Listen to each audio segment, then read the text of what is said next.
Palavra da Verdade, com Hernandes Dias Lopes.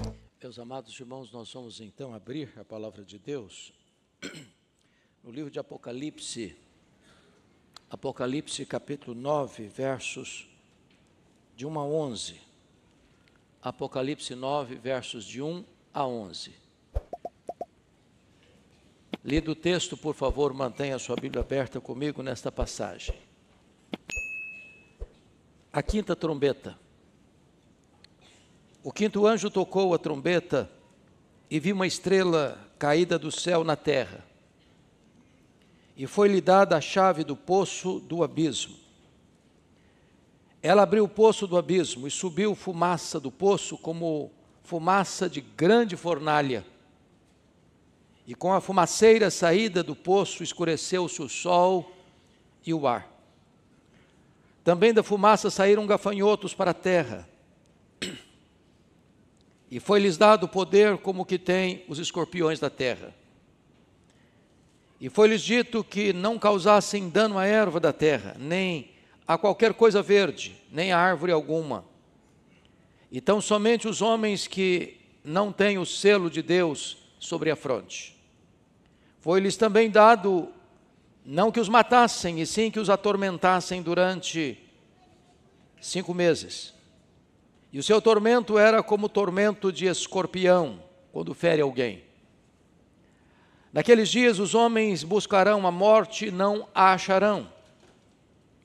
Também terão um ardente desejo de morrer, mas a morte fugirá deles. O aspecto dos gafanhotos era semelhante a cavalos preparados para a peleja. Na sua cabeça havia como que coroas, parecendo de ouro, e o seu rosto como o rosto de homem. Tinham também cabelos, como cabelos de mulher, os seus dentes como dentes de leão. Tinham couraça como couraças de ferro. O barulho que suas asas faziam era como o barulho de carros, de muitos cavalos, quando correm a peleja. Tinham ainda cauda como escorpiões e ferrão. Na cauda tinham poder para causar dano aos homens por 5 meses. E tinham sobre eles, como seu rei, o anjo do abismo, cujo nome em hebraico é Abaddon e em grego Apolion. Eu quero conversar um pouco com os irmãos hoje sobre um tema um pouco intrigante, uma invasão extraterrestre. Esse texto está falando das trombetas. Vocês se lembram que quando João sobe ao céu, nesta visão que lhe foi dada, ele vê alguém assentado no trono, ele vê na mão daquele que está assentado no trono um livro, de todo selado, por 7 selos por dentro e por fora, e foi feita uma pergunta: quem é digno de abrir o livro e desatar os seus selos? E a pesquisa é feita no céu, na terra e debaixo da terra, e ninguém foi encontrado digno. O resultado é que João chora profusamente, porque ninguém foi encontrado digno nem de abrir, nem de olhar para o livro. Quando o ancião lhe diz: não chores, eis que o leão da tribo de Judá, a raiz de Davi, venceu para abrir o livro e desatar os seus selos. Então no capítulo 4, no capítulo 5, nós temos o chamado oratório da criação e o oratório da redenção. E desta maneira vamos encontrar então agora a abertura dos selos, dos 7 selos. E os selos retratam a perseguição da igreja, do mundo à igreja. Perseguições horríveis, situações dramáticas. E em seguida, dos capítulos 8 a 11, encontramos as 7 trombetas. As trombetas são o juízo parcial de Deus a um mundo que persegue a igreja. Parcial porque ainda o juízo de Deus vem misturado com a sua misericórdia.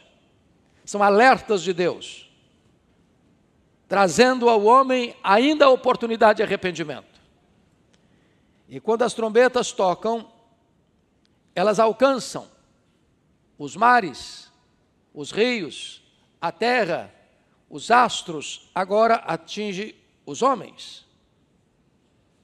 E então está escrito que o quinto anjo tocou a trombeta, e viu uma estrela caída do céu na terra.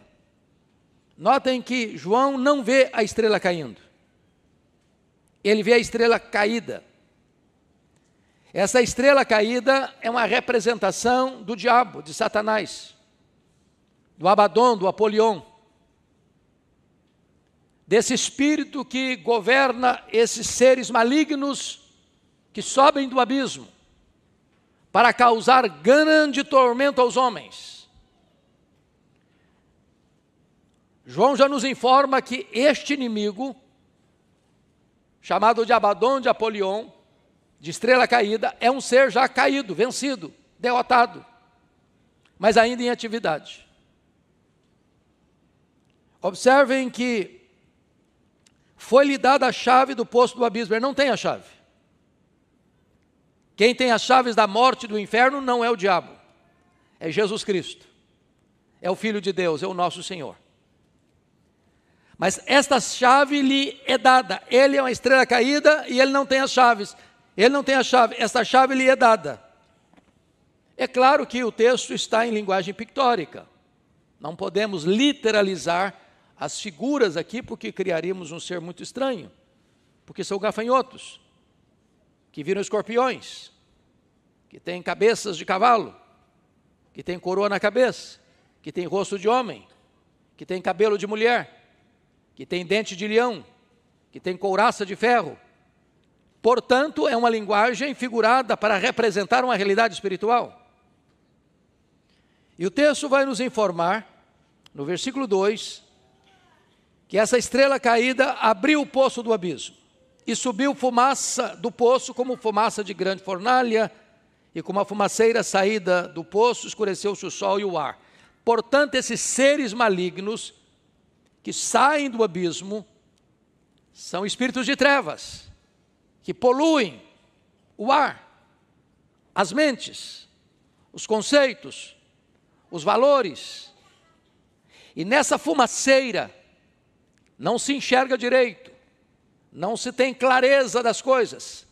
E este é um retrato do mundo, confuso, perdido, sem rumo, sem norte, sem direção, onde as pessoas estão confusas, batendo cabeça, sem discernimento, sem compreensão, sem visão clara das coisas.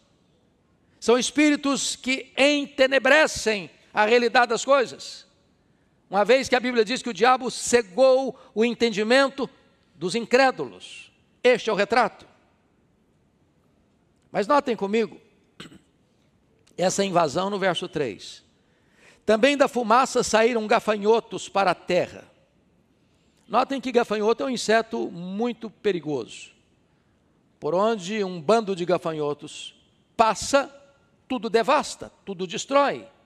Passa por um pomar e deixa para trás um deserto. O gafanhoto consegue comer e defecar ao mesmo tempo.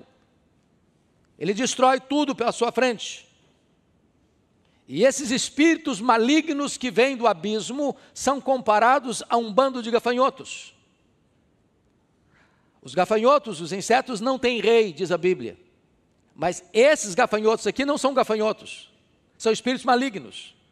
E eles têm um rei, conforme o versículo 11. Tinham sobre eles como seu rei o anjo do abismo, cujo nome em hebraico é Abaddon e cujo o nome em grego é Apolion, que significa destruidor. Então, esses seres malignos que sobem do abismo, que escurecem o ambiente, o sol, o ar, eles são como um bando de gafanhotos destruidores. Mas esses seres, além de serem liderados por uma estrela caída, que já está derrotado, que não tem a chave, mas recebe a chave por um tempo de permissão divina, tem limitações. Vejam comigo o versículo de número 4. E foi-lhes dito que não causassem dano à erva da terra, nem a qualquer coisa verde, nem a árvore alguma. E tão somente os homens que não têm o selo de Deus sobre a fronte. Prestemos atenção nisso. Tem gente que pinta o quadro de uma batalha espiritual como se fossem duas forças iguais, idênticas, antagônicas. De um lado Deus, do outro lado o diabo. Isso não é verdade. não há páreo para Deus. O diabo e suas hostes são seres caídos, limitados em poder, limitados em raio de ação, limitados em tempo. Somente o nosso Deus é o Todo-Poderoso, como cantamos aqui hoje. Somente o nosso Deus tem o controle da história em suas mãos. Somente o nosso Deus reina. Somente o nosso Deus governa os céus, a terra e debaixo da terra. Até os demônios estão debaixo do controle absoluto de Deus. Conforme o livro de Jó, o diabo e suas hostes não podem ir 1 centímetro a mais do que Deus os permite ir. E aqui esse bando de gafanhotos não pode devastar árvores, não pode devastar vegetação verde, não podem atormentar os homens que têm o selo de Deus. Estão eles apenas encarregados de atormentar os homens que não têm o selo de Deus, aqueles que ainda não nasceram de novo, aqueles que ainda não foram convertidos. Voltarei nesse versículo 4 na conclusão da nossa fala. Versículo 5. Foi-lhes dado também, não que os matassem, e sim que os atormentassem durante 5 meses. E agora ele diz que o seu tormento era como o tormento de escorpião quando fere alguém. Eu nunca fui ferido por um escorpião. Meu irmão, que trabalha na região rural, já foi algumas vezes. E ele me disse, já também foi por cobra, e disse que a dor é semelhante a uma mordida de cobra. É uma dor terrível. E o sentimento que o texto quer dizer é que os homens vivem, os homens ainda não convertidos, não regenerados, não selados com o Espírito Santo de Deus, é que eles vivem debaixo desse tormento. Tormento parecido a uma picada de escorpião. Há um desassossego no mundo, há uma inquietação na alma. As pessoas alcançam as vitórias em todas as áreas da vida, seja na área acadêmica, seja na área financeira, seja na área familiar, e elas não conseguem ainda, a despeito de tantas coisas boas e benesses da graça comum de Deus, viverem uma vida plena. Pessoas atormentadas, inquietas, vazias. Há um tormento na alma. E é por isso que as pessoas entopem as suas veias com drogas. E é por isso que as pessoas se embriagam. E é por isso que as pessoas se rendem às ideologias as mais perniciosas. É por isso que as pessoas, nesse desespero existencial, procuram alguma coisa para mitigar a sua dor e não encontra. E há um vazio, e há um tormento, e há uma angústia, e há uma falta de significado na vida, atormentados. Agora notem, versículo de número 6. Naqueles dias os homens buscarão a morte e não a acharão. Também terão um ardente desejo de morrer, mas a morte fugirá deles. O que significa isso? Significa que alguém vai subir no prédio mais alto de Vitória e pular lá de cima e não morrer? Significa que um cidadão vai estar numa rodovia de alta velocidade e se jogar na frente de um caminhão de 30 toneladas a 100 por hora e não vai morrer? Significa que a pessoa vai se dependurar numa corda e não vai morrer? Que vai dar um tiro na cabeça e não vai morrer? Não, não é isso que o texto está querendo dizer. A grande problemática aqui, meus irmãos, é que esse tormento que esses espíritos malignos produzem no coração do ser humano, a morte não pode aliviar. Aqui está o grande engodo do suicídio. Aqui está a grande mentira do suicídio. Porque quando uma pessoa está vivendo uma vida tão tormentosa, que ele acredita que a única forma de aliviar aquela dor é tirar a própria vida, imaginando que ao tirar a vida, a dor vai acabar, ele se engana. Porque a morte não é o fim da vida. Há uma eternidade pela frente. Há um tormento que não se encerra com a morte. E as pessoas, nem mesmo buscando a morte, encontram alívio dessa dor provocada por esses seres malignos que atormentam os homens como gafanhotos. E agora, a partir do verso 7, o apóstolo João vai descrever as características desses seres malignos, que são gafanhotos, mas que na verdade são como escorpiões, mas que na verdade são como cavalos disparados para a peleja. E quais são as características desses seres malignos? Vejamos. No versículo 7 diz: o aspecto dos gafanhotos era semelhante a cavalos preparados para a peleja. Vocês sabem que até o primeiro século a arma mais poderosa de guerra ainda eram os cavalos. É por isso que lá no Salmo 20 diz: uns confiam em carros, outros em cavalos. Hoje nós usaríamos outras figuras. Uns confiam em bombas atômicas, outros confiam em armas nucleares, outros confiam no poder econômico. Mas um cavalo disparado para a peleja era uma máquina de guerra poderosíssima. Essa é a ideia. Agora notem comigo que na cabeça desses cavalos, na verdade são gafanhotos, que são escorpiões. Havia como que coroas parecendo de ouro. Notem que não são coroas de ouro. O diabo parece ser, mas não é.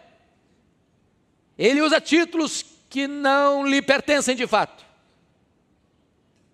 Ele usa uma liderança que é uma liderança falsa. Mas o que significa coroas na cabeça? Comando, controle, governo.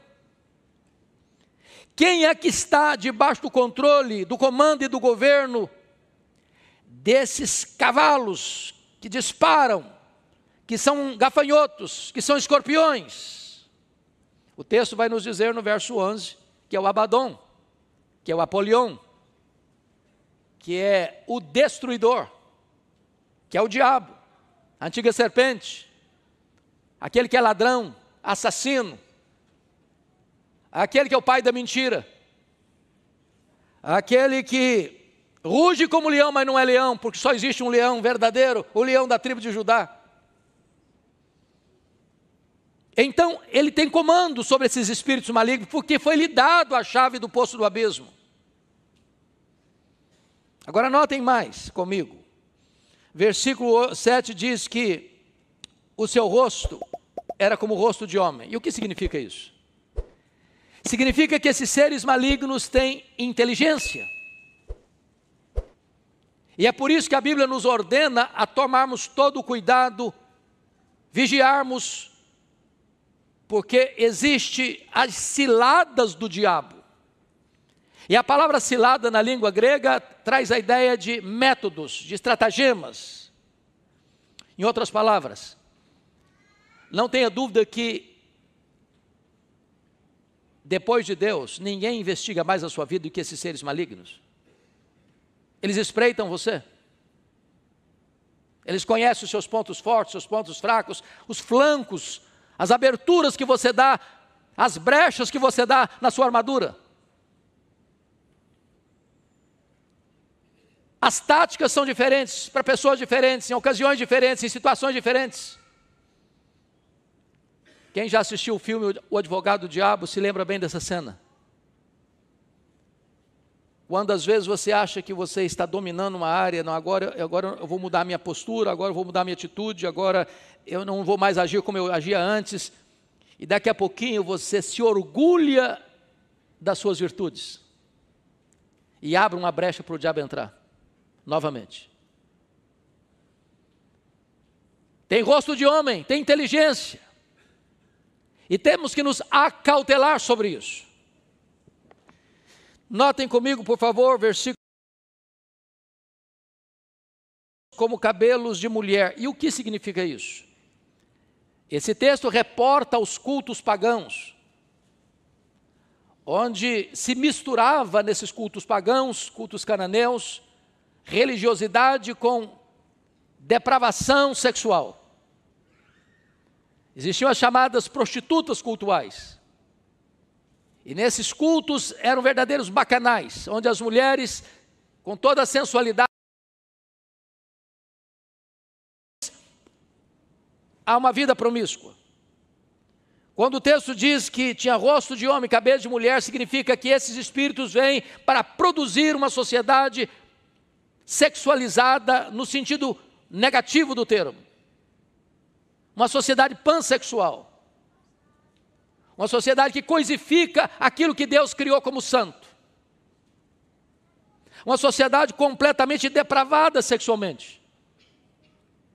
Arruinada sexualmente. E nós estamos vivendo esse tempo, onde parece-nos que a sexualidade humana foi invertida. O certo é errado, o errado é o certo. Orgulha-se do que deveria ter vergonha, envergonha-se daquilo que deveria ter orgulho. E não nos equivoquemos, essa sociedade está fortemente influenciada por esses espíritos malignos que induzem os homens a toda sorte de promiscuidade sexual. Mas o verso 8 ainda prossegue. Os seus dentes são como dentes de leão. E o que significa isso? Olha que a figura fica estranha. São gafanhotos, que viram escorpiões, que tem cabeça de cavalo, que tem rosto de homem, tem cabelo de mulher, que tem dente de leão. E você que conhece a questão do mundo animal, mundo selvagem, o leão é considerado o rei das selvas. E via de regra, se você já viu, e sei que todos já viram, esses canais dos animais, dos predadores, quando ele salta em cima de uma presa, via de regra, essa presa tem muita dificuldade de escapar. E ela vai pegar o quê? No jugular. E vai sufocar.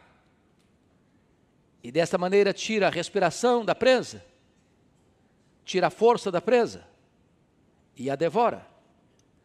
Dentes de leão significa que esses demônios são seres devastadores, assassinos. Porque este é o diabo que vem roubar, matar, destruir. Ele é assassino, ele é destruidor, ele é Abaddon, ele é Apolion. E não é esse o espírito do nosso tempo? Onde você tem medo de sair à rua, de sequestro, de assalto, de bala perdida. Não é essa a violência urbana? Derramamento de sangue em plena luz do dia. Pessoas que tiram a vida do próximo por coisas banais, como um telefone celular velho, um par de tênis. Para não dizer das guerras sangrentas, devastadoras, que ameaçam o nosso planeta, inspirados por uns seres malignos, que são destruidores, têm dentes como de leão. Mas vejamos, por favor, o verso 9. Tinha couraça como couraça de ferro. O que significa isso? Significa que esses seres malignos, meus irmãos, não podem ser enfrentados com armas convencionais. É por isso que o apóstolo Paulo diz que as nossas armas não podem ser carnais, precisam ser armas poderosas em Deus, para destruir fortalezas e anular sofismas. É por isso que o apóstolo Paulo diz que nós precisamos de ser revestidos com o poder de Deus e usarmos toda a armadura de Deus. Não dá para você enfrentar esse inimigo de cara limpa. Há pouco tempo, pastor, eu escutei uma pessoa dizer alguma coisa até, se não fosse trágica, até engraçada. Ele diz assim: o senhor está muito enganado. O diabo não chega nem perto da minha casa. Ele passa longe da minha igreja. Equívoco. Equívoco. O Senhor Jesus, contando a parábola do semeador, diz que parte da semente caiu à beira do caminho. Os homens pisaram. As aves dos céus vieram e comeram. E quando Jesus interpreta, quando a palavra de Deus está sendo proclamada, como está sendo aqui hoje. O inimigo entra para colher essa semente, para arrebatar essa semente, para tirar essa semente, para você não ouvir. Você escuta, mas não entende. Ou você ouve, mas isso não entra no seu coração. Lá em Zacarias capítulo 3 diz que o sumo sacerdote estava no altar de Deus. E Satanás estava ali do lado direito dele para se lhe opor. Então preste atenção que essa batalha é real. E nós não podemos enfrentá-la com bravatas humanas, nem com armas humanas. Precisamos ser revestidos com o poder de Deus e usarmos toda a armadura de Deus.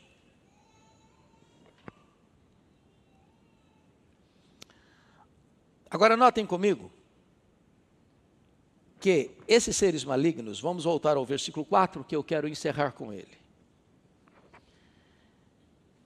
Esses seres malignos que brotam do abismo, que escurecem o sol e o ar. Esses seres malignos que têm limitação de tempo, de ação, de poder, vieram com um propósito. E notem que esse propósito está dentro do projeto soberano de Deus. O diabo não age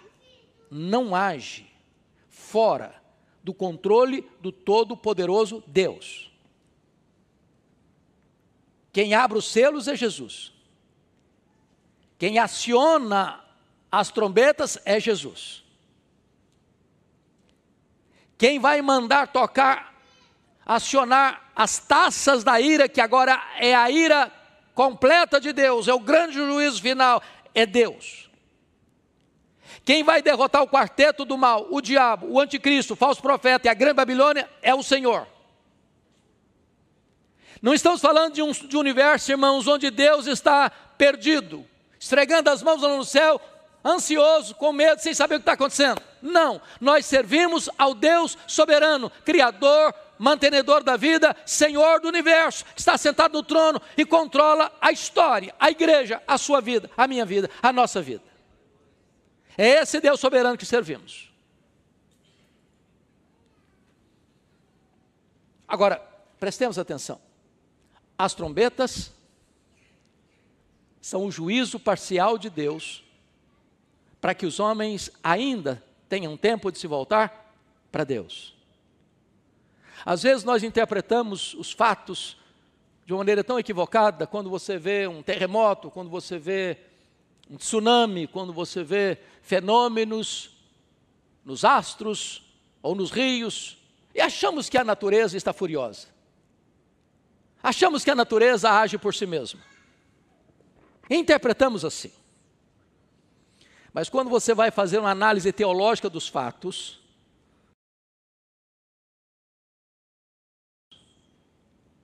chamando os homens ao arrependimento, dizendo, ainda tem tempo. Ainda tem tempo. Deus não tem prazer na morte do ímpio, mas em que o ímpio se converta e viva. Porque a vez de morrer, ó casa de Israel, Deus nos dá ainda a oportunidade de nos voltarmos para Ele, enquanto Ele está perto, enquanto podemos invocá-lo e achá-lo. Agora notem, no versículo 4, e isso é tão glorioso para nós, irmãos, esses espíritos malignos não têm poder para atormentar aqueles que têm o selo de Deus sobre a fronte. Ou seja, esse tormento, essa angústia, esse desespero, essa falta de sentido da vida, não pode alcançar aqueles que já nasceram de novo. A nossa salvação está absolutamente assegurada por Deus. Esses espíritos malignos não têm autorização de atormentar aqueles que têm o selo de Deus. Isso não significa que você está imune à tentação.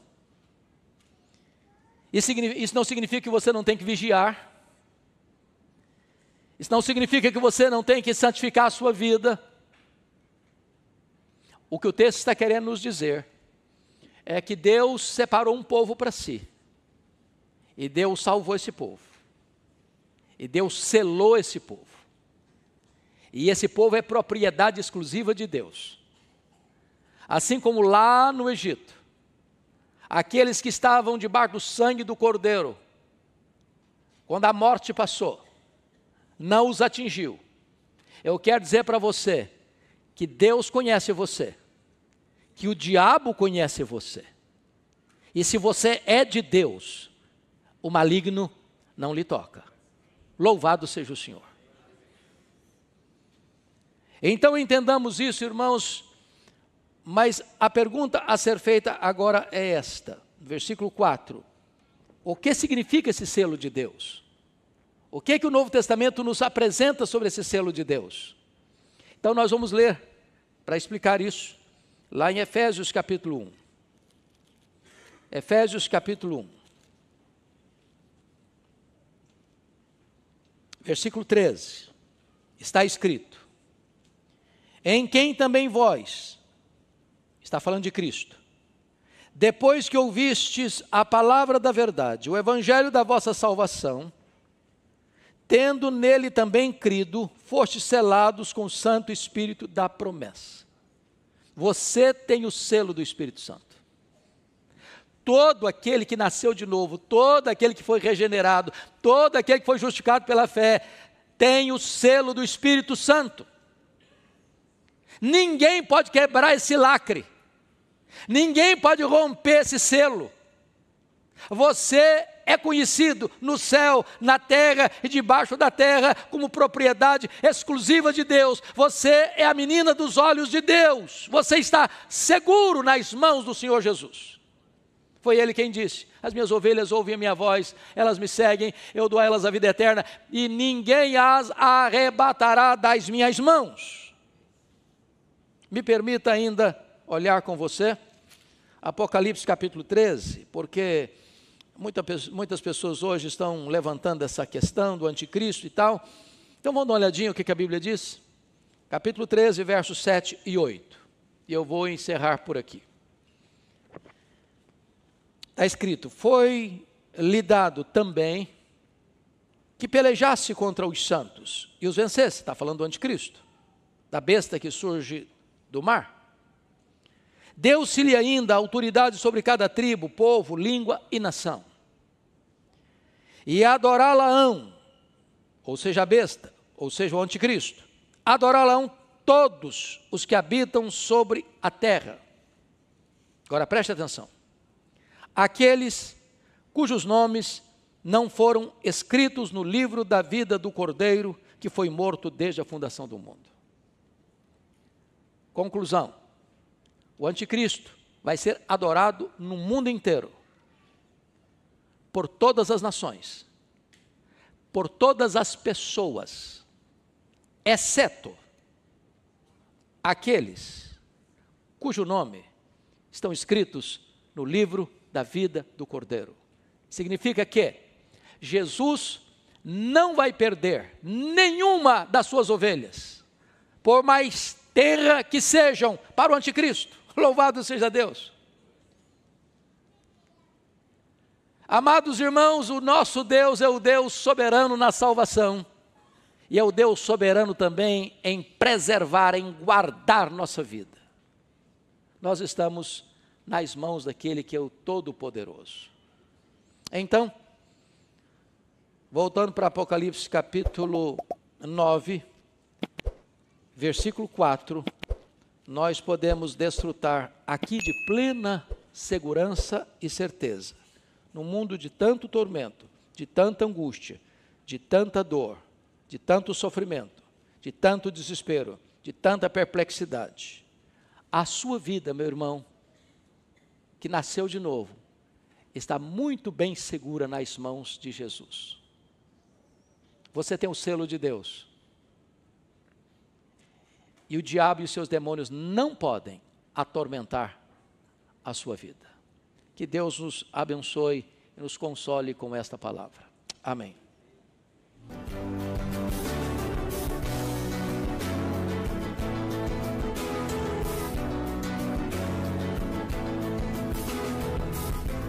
Palavra da Verdade, com Hernandes Dias Lopes.